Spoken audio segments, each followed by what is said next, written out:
La future fanzone de Saint-Pétersbourg, Russie, l'image a surpris autant les joueurs que les journalistes français. Au coup d'envoi du match Russie-France, le magnifique stade de Saint-Pétersbourg, 67 000 places, ressemblait plus à un paquebot abandonné qu'à un stade s'apprêtant à accueillir la Coupe du Monde. À peine 10 000 personnes y étaient alors présentes. Une heure plus tard, l'écran géant annonçait une affluence de 51 165 spectateurs, la plupart arrivés après 30 minutes de jeu. Cause, un accès au stade rendu difficile par la neige et des contrôles de sécurité interminables. Un retard massif qui a fortement plombé l'ambiance et le contexte de cette rencontre, comme l'expliquait Adrien Rabiot à la fin du match. C'est vrai qu'on est mal rentré dans le match, mais il faut dire que l'ambiance était vraiment étrange et inhabituelle pour un match international. Une ambiance étrange certes, mais pas si surprenante que ça.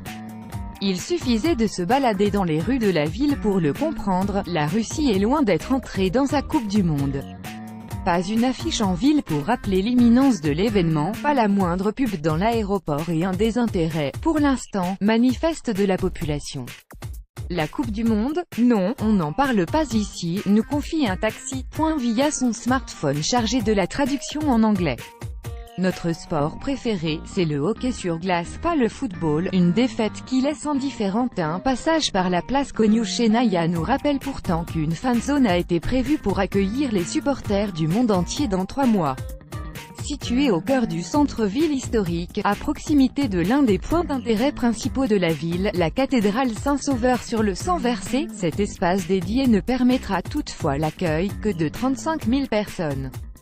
Comme si l'engouement et la ferveur n'étaient pas sûrs d'être au RDV. Pour rappel, la fanzone du Champ de Mars à Paris a accueilli jusqu'à 90 000 fans par match pendant l'Euro 2016 et celle de Berlin en 2006 a cumulé 9 millions de visiteurs en 2006. Il faut dire que la France et l'Allemagne étaient alors portées par les espoirs d'un succès final à domicile.